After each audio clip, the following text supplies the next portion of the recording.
Good day and welcome, lords and ladies, to Citizen Sleeper, a Cornish-knight Let's Play series as we continue our Let's Play series.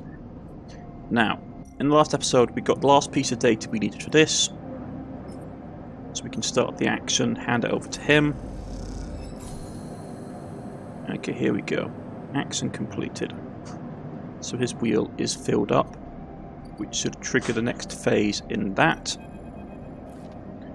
As you enter the bay, Feng is there's nowhere to be seen. The banks of servers and machines blink out of the dark in Sateko rhythms, unseen eyes on the station's digital ghosts. Sit ahead, Feng's voice echoes from behind a stack, followed by a hammer of a fist on the metal casings. Those sneaky shitheads. Who's sneaky, you say? Sleeper, Feng's smiling head pops out from behind the stack. Just the emulated consciousness I've been eager to see. Come back here. You pick your way between the thrumming stacks, trying not to trip on the loose bundles of cables that blanket the black dark floor. Feng is set in front of a set of monitors mounted to a stack. Tell me, Sleeper, what do you see here? Feng waves at the monitor to his side, glowing with pale lists of information. You lean in close, looking from the links in the data. The tables seem to be filled with personal information, names, genders, data, ID numbers, all markers of institutional records. People, you say.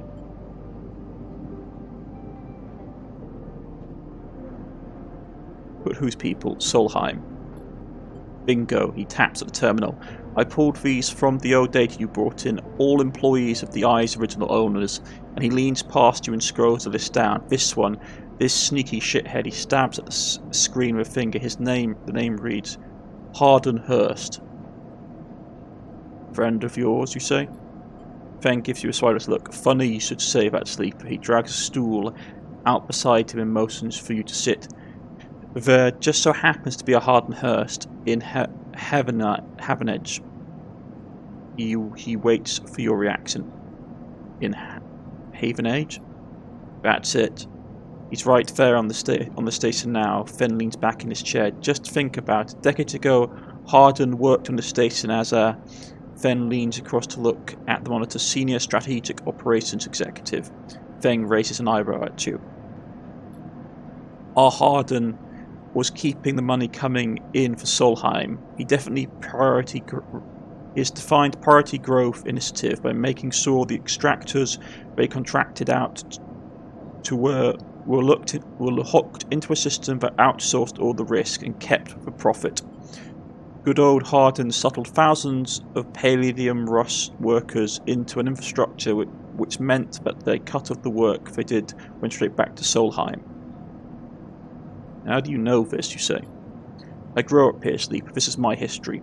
I am a child of the collapse. Feng turns back to the screen, staring hard at the string of code flickering by.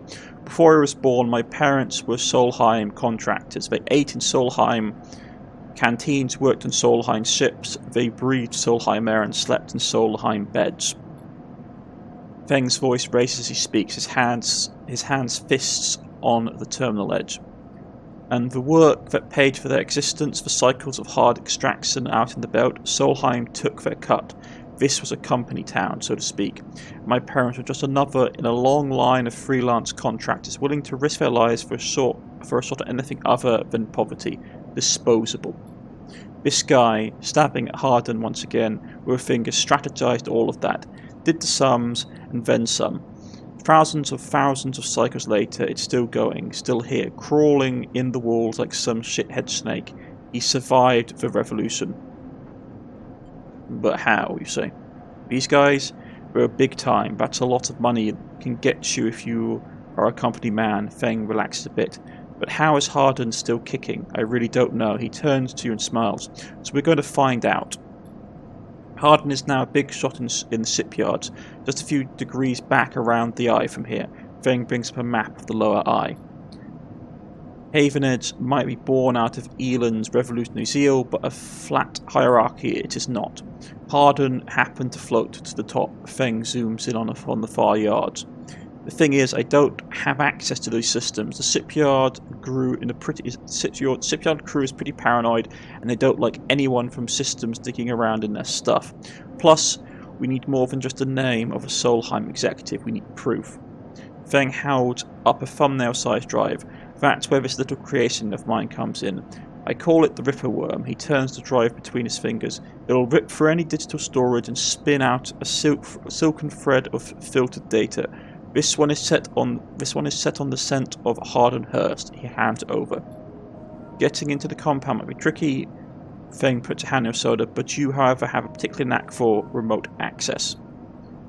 Feng grins. If you can extract yourself a Havana cipher from a Havana agent, they sometimes carry them amongst their data caches. You can crack open the compound's network and slot the worm in there. Any open port. You'll never even need to go near the shipyards. So what do you say? You up for it? What's in it for me, you say? Rooting out a corrupt snake is not enough. Fine. The information I'll start work on that tracker of yours. Feng scratches his chin.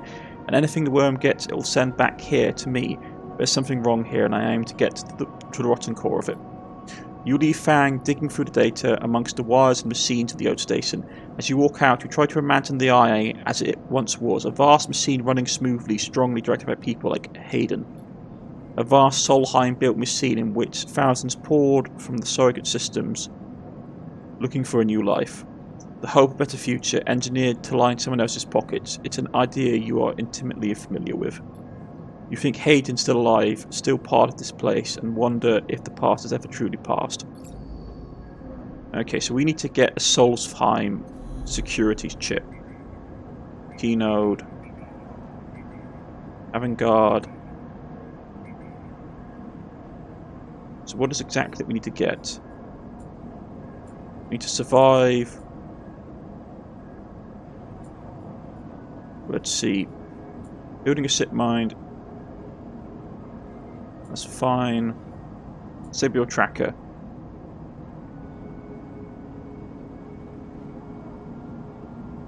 So he said we needed a avant-garde, right?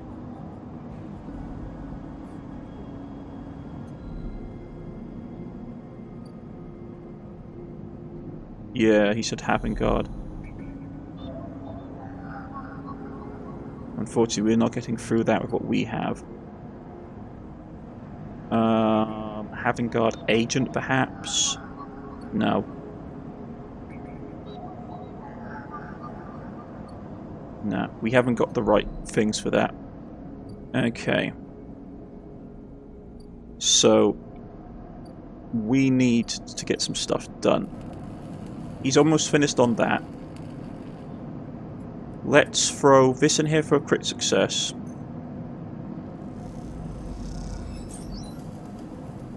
So we get some scrap items and some more money. That's fine.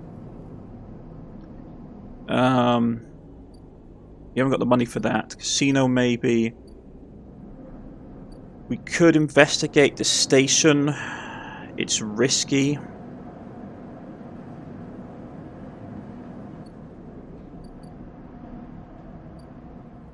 We can't work on that, unfortunately, until... Well, we can actually go to the shipyard. So let's do that. Fill that up. Hard work, get some money coming in.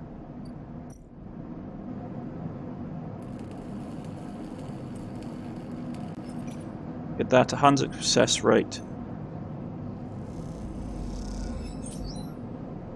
Some more cryo. Here we go. So we can push down this path now. Buy ourselves some medicine. 100 cryo. No, that's going to be expensive. But we have the stabilizer. We don't need it just yet. As you quickly leave the surgery, eager to be away from Tossero's glare, you notice something wrapped around the stabilizer vial clutched tightly in your hand. You open your hand and a thin film marked with holes and sigils unrolls from around the vial. At one end is a hardened strip, a handle. Inspect the film. You hold the cloudy film up to the light. It is perforated with an ornate pattern of holes. You can make out the word amongst the markings, passkey. It is an entry key for somewhere. Inspect the handle. The metal handle is worn and pitted, but you can see a set of numbers imprinted into it. 207F, and then crudely scratched into the handle at the same letter, low end. For a moment you consider going back to the surgery to return the key, and then quickly think better of it. Did Sabine want you to have this, or is Tossero passing on a message? Time to head to the low end and find out. Okay, so we got an upgrade point. Now, getting endurance up, getting the +1 up would be really nice.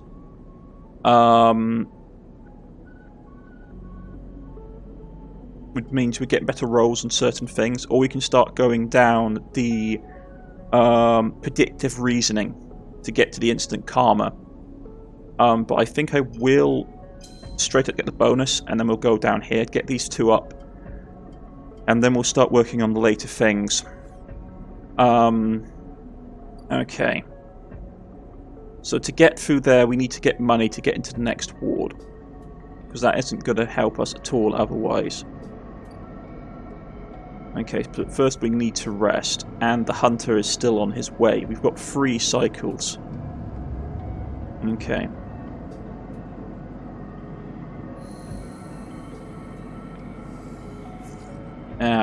We lost a thing because of that. Okay. Energy-wise, we're not looking great. Don't want to use the stabilizer just yet, so we're not low enough to grade. I'll probably use it when we get down to like 3 to boost all the way back up. I'm not. First of all, before we do anything, Havana agent.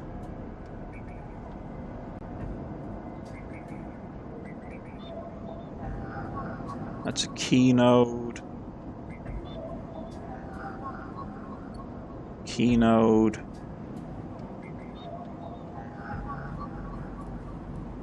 Let's get into the shipyard at least.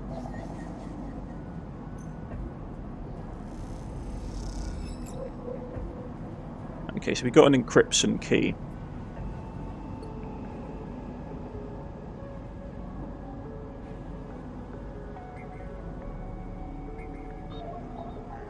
Varna agent. Ah, there it was. Yeah, so we're gonna have to. I wasted that. Dag nabbit. Okay, that's bad.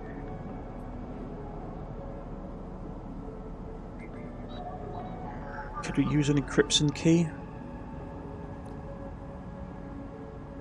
No. Okay. We don't have interface either, so that won't help us. Okay. That's bad. No, right.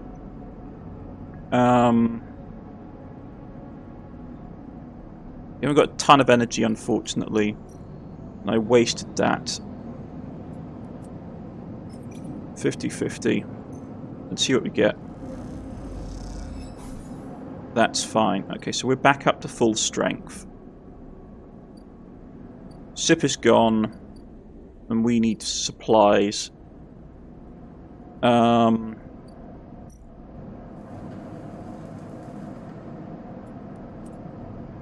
Let's go and get this done. Winterlight scrap, forensic trail. Interesting. Okay, we can't do anything more with that. You squeeze into an office at the entrance to a yard. You lay out everything you have on the Winterlight across the metal desk. He makes it forensic notes, glow on Drago's old writing slate, overlapping lines and scrawled annotations. A set of drone scans fill the small terminal with a spectrum of colours, heat map of damage and decay. A crumpled printout from the ship's register lies behind them, synthetic paper so thin it's almost transparent. Look at the monitor, look at the slate, look at the printout. Let's look at the printout first. A plan list shows the registered history of the Winterlight, the gaps between the entries tantalisingly opaque. Its first registration was a couple of thousand cycles ago on this very station, logged at the central hub. From here, the register tells a story of a busy ship, one that rarely stayed on a station for more than a few cycles, often took on voyages that kept it away from the eye for up to 100 cycles. The Winterlight got a little rest. Look at the monitor.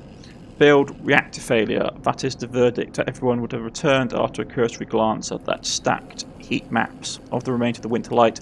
On the terminal screen, the ship is shown in sections, blotches of colour marking the approximate damage the ship sustained. Dominating the view is a single blood-red rose, radiating from the ship's fraction drive. A simple story: catastrophic failure of the drive core, leading to a fatal hull breach. A well-documented failure, likely brought on by wear or misuse. But you aren't looking at the rose of the reactor, you're looking at a small pale mark, one that might easy to miss at first glance. It's a thumbprint-sized, delicately placed over the control surface for the ship's main external airlock. It suggests a controlled shaped explosion, one designed to punch through the hull and allow access to the airlock from the outside. You are looking at it because it's troubling you. Your attempt at a reconstruction of Winterlight before its fatal accident consists of a series of overlapping sketches and diagrams showing possible layouts and configurations of the gutted cutter. This was no off-the-shelf model, it was a heavily modified, parts replaced with inventive configurations, new retrofitted into old, handmade joints and unreconditioned filters.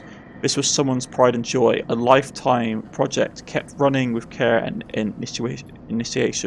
It also contained a set of hidden compartments. You missed them at first, where the hull had been thickened and corners rounded to disguise the change, but they are there. An old ship many cycles under its belt, carefully maintained, a reactor failure preceded by a carefully concealed external entry, a suite of hidden compartments tucked away. This was the Winterlight, and this was its story. But there's not the full story, because there's something else. It's a little more than a list, a tiny chunk of data that you'll be able to pull from the ship's systems. The main system were fried, of course, but Winterlight had a separate system, one tucked away in one of the hidden compartments, armoured, air-walled. This list, the only recoverable piece from the whole system, is parcel inventory. It details the contents of the hidden compartments. Some of it you recognise, some of it you don't. Ship-mined ROMs, SIM, cryo chain codes, and then the final entry, passenger, sleeper. You stare at the list on the terminal and try not to think about what it was like arriving here in cold so long, half frozen in a freight container. Had the sleeper been smarter, luckier? How had they convinced the Winterlight a smuggling ship, if you ever saw one, to extract them from Essen App? Luckily, you laugh. Luckier, you laugh. You had been no remains found in any of the Winterlight's compartments you had checked. They weren't so lucky, you guess. Not in the end. You hold up a vial of stabilizer to light. This was all you could find in that compartment. A parting gift from the Essen App. Well, you won't go to waste now. You put it back in your pocket. Your thought still bothers you though. 2 ships carrying sleepers coming into the same yard. 2, one after the other. That feels wrong. You filter back and forth between the data sets on the terminal thinking, and you see the thumbprint again. The mark of someone trying to get in. Someone who had entered the Winterlight with precision and speed, and when they were done, left the reactor to clean up the rest. The thought of that person makes you shiver. Suddenly, the office door cracks open. Dago stands in the hole in the doorway, staring at the equipment and notes you have assembled. What is all this? He snatched a slate from the desk faster than you realise he could move. You're running an investigation here? What am I paying you for? The drone, his sort of starts whining shrilly, its anger passing it through his implants.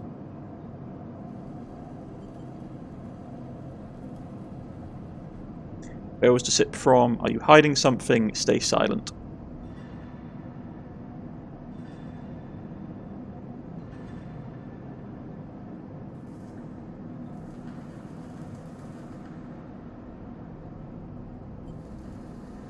Let's go with that one. Where's the ship from? Leave this alone. He starts to shake his head. I know you have a lot of questions, but this isn't the way. He turns away, muttering to himself. This is the last thing I need. Who's bringing you these ships?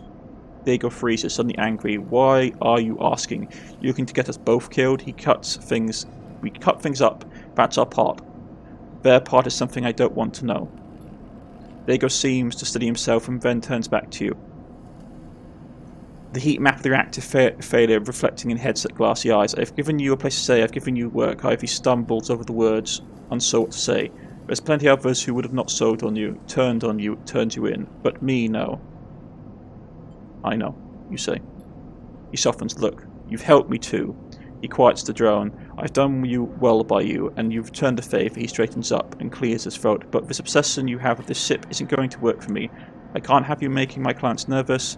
I can't have you digging anything up, whatever it is you're after. He sighs. You can't work here anymore. I need the work, you say. There's plenty of work to be had on the Eye.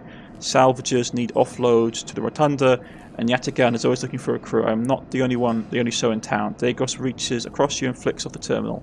As the light of the monitor dies, a kind of eerie calm falls on both of you. Whatever this was, it is done. You made it out, Sleeper. That means you have to move on. What if they come for me, you say? Then you run. You don't come here, you don't scream, you don't shout, you run.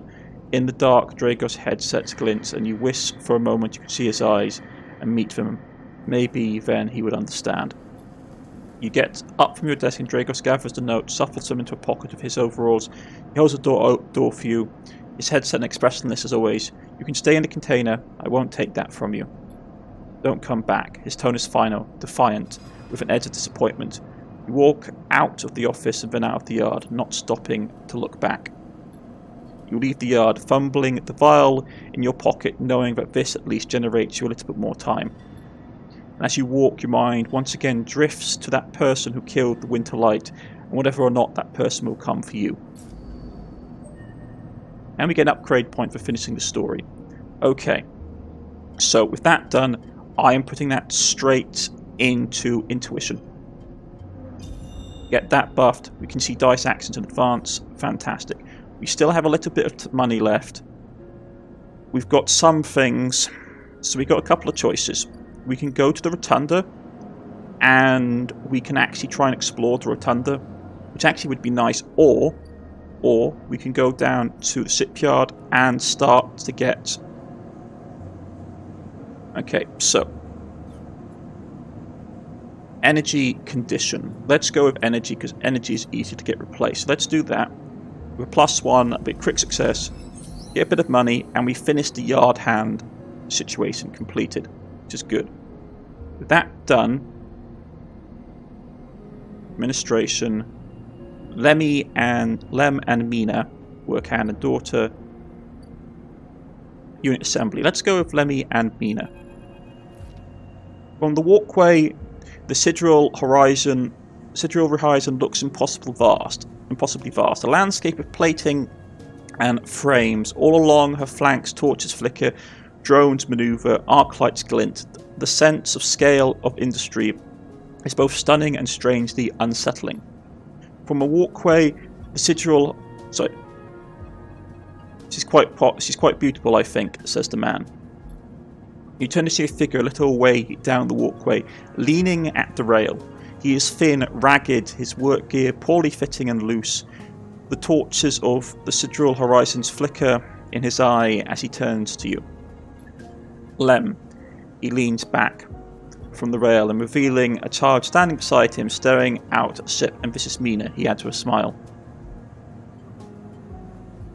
Hi, Lem, you say. He replies plainly and shifts a look closer down the rail. Mina stares and tucks herself behind Lem, who dutifully picks her up. Mina looks from Lem's chest, a dark brown eye tinkering around the rough material. You work on her then? Lem asks eagerly, gesturing to the vast ship or just admiring. He shifts Mina's weight to his other arm. Working, you say? Me too. He flashes a Havanage pass. I knew it just to look at you. I mean, he stumbles a little over his words, not wanting to be misunderstood. I mean, you look like a worker. She's Mina's and my ticket out of this place. Our escape vector, so to speak. The ship, you say? You haven't heard? Anyone who takes a Havanage contract on the sidereal horizon will be entered into a draw for the transit. Transit support crew, he smiles. We won't get to sleep the journey through, but a couple of decades of service will be nothing for me and Mina if it means a landfall in a new world. Decades? It's a long trip, he straightens up, stretching his back. That's a colony, Sip friend. The SEALs Foundation is sending thousands of people to settle a system well outside the reach of the core world. It will be totally independent colony, no surrogacy, no corporations. Why is it here? Why build it here? You mean, he grins? Don't ask me, I know as much as Mina about that. He ruffles Mina's hair thoughtfully. I suppose many corporations weren't too happy about breaking with the idea of surrogacy, setting up something without it feeding back to the core. Maybe Celios got locked out of a corporation shipyard and had to go begging for somewhere to set up, homeless just like Mina and me. Mina responds by pushing her hand away. Daddy, she whispered. Food. Pulling an exaggerated grumpy face, she glances furtively at you as he plays with a set of dog tags that hang from Lem's neck. I'm just chatting, little Mina. Little Meanie. Give Daddy a sec. He turns back to you, and you suddenly notice how tired he looks. I'm not on the Havanid's crew yet, but I'll work my way in. You can do it too, friend. You have to stick together. He smiles a little shakily, and you wonder how long he's been working to break into the official shipyard crew. I'm working on it, you say. He looks out over the sidereal horizon, as if trying to pull the energy from those flickering torches from the vast hull. We've got to hold on out, okay? You ain't quite sure if he's talking to you. That's how it works. While he stares out, Mina catches your eye. Curiously. You agree, Mina? She straightens up and meets your eye. Daddy loves me, she suddenly says stubbornly, daring you to question her. Lem smiles and lifts Mina. That's it. We hold on. He smiles and smiles sleepily at you. We're just a couple of softies, isn't that right, Mina? He sets her down, standing by his side. She clings to his leg. Got to go feed this one. He pats her back. Maybe see you on shift, huh? He turns and you walk down the walkway, away from the shipyard. You see them talking, and then a moment later Mina turns around and stops. See your robot, she shouts. Her shout echoes down the walkway, and she flashes you a parting smile before running to catch up to Lem. You watch them a little before you turn back to the impossible scale of sidereal horizon. A ticket out. Interesting. So that could be our escape if needs be. Havana officers. Tranting Yotagain. Fragmented supplies. So that will basically pay us money. Yeah, this pays us money if we want to basically use ship fragments, or we have information about rivals. We can work on the ship. It's not great. We are really running out of time with this guy. So we basically do need to end the cycle.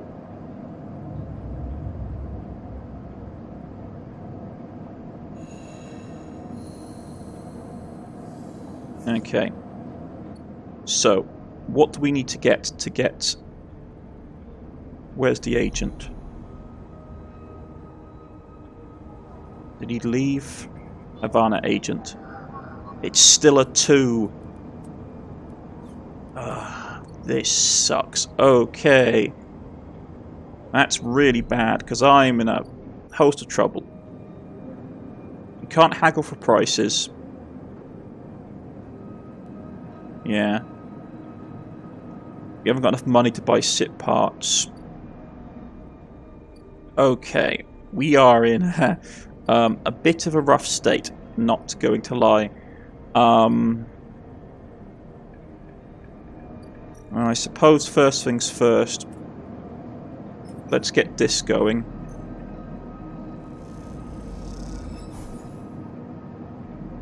Get our energy up. Go to the assembly yards. Okay. So they both pay the same and it's interfacing. So let's go guarantee success.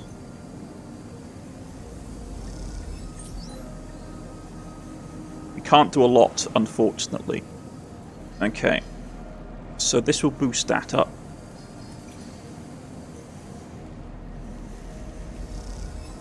Yeah, not as well, mate. not as great as I'd hoped.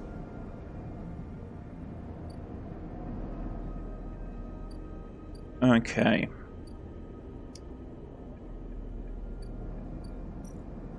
I'd really like to look around, explore the rotunda. Yeah, let's explore the rotunda.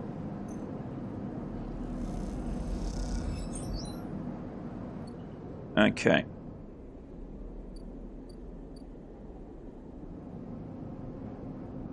So what do we got here? Stranded mercenary. Overlooking bar. Hey you, want to earn a chit? Says, and what was that?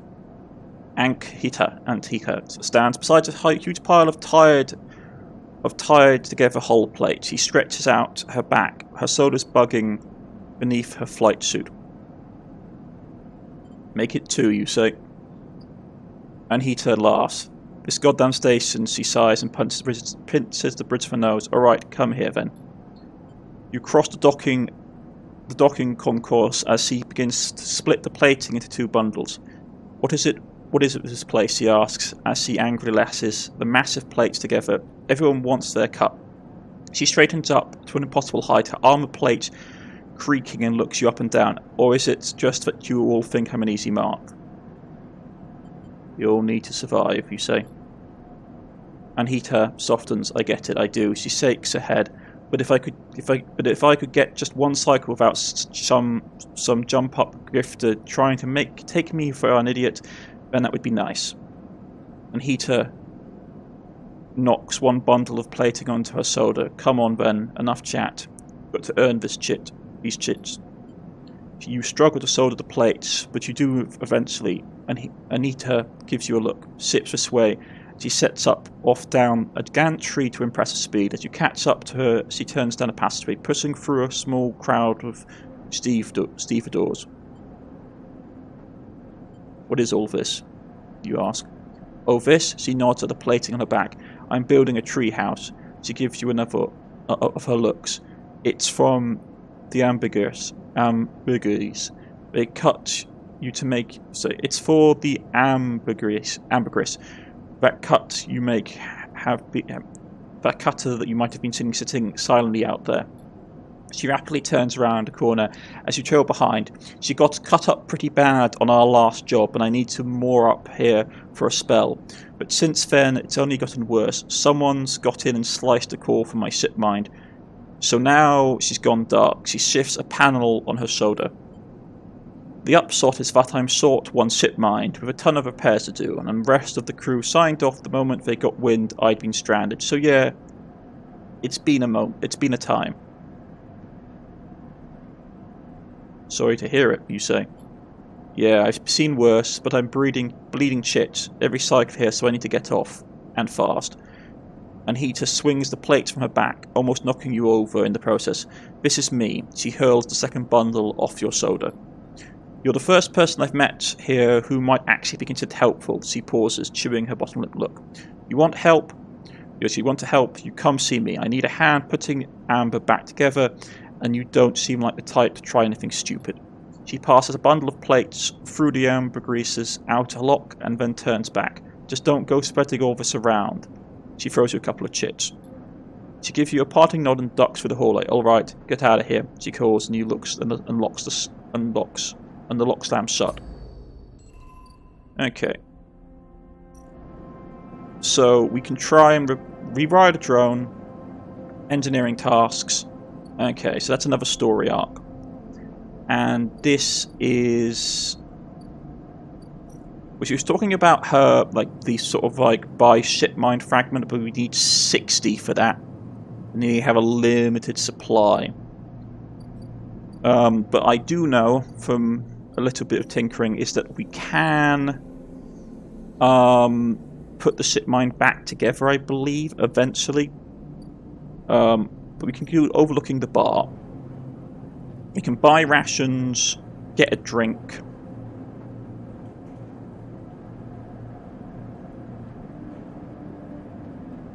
Which is cheaper than doing his mission. Okay, that's good to know. Okay, so we've got no cards left. And the hunter is nearly upon us, which is problematic. So we're not looking great, folks.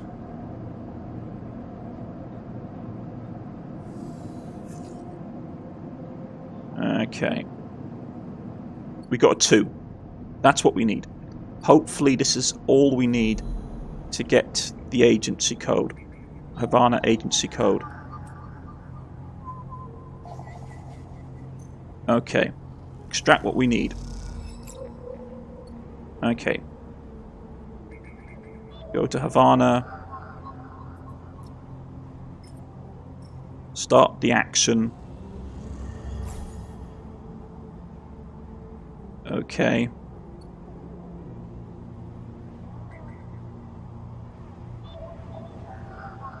Put the Ripper worm in.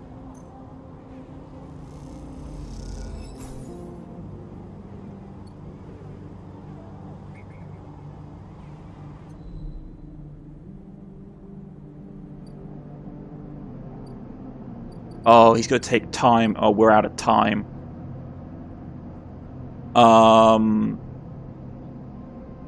We might just have been able to do it before he turned up, but I think we might have basically cooked our goose. Okay. Let's try. Well. Yeah. We've cooked our goose. He's going to be on to us. That's not great.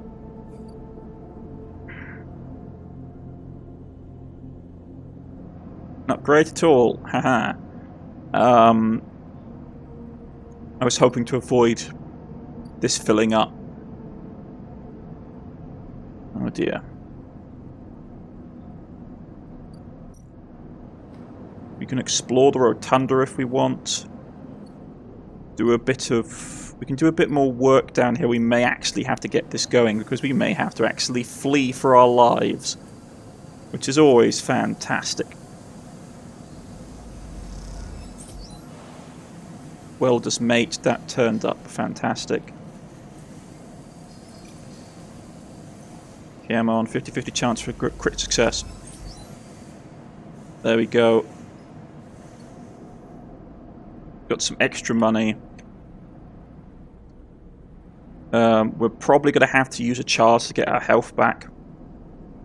I am not happy about this in the slightest.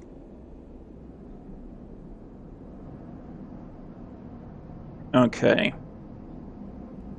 We also need to get further onto the station because the person we're looking for is beyond this point. Oh boy, this is going to get interesting. But that's for next time, folks. I've been Cornish-knight, this has been Sit and Sleeper, and to see you again, please like and subscribe, it helps me a lot, and our continued adventures on Erlin's Eye. Goodbye.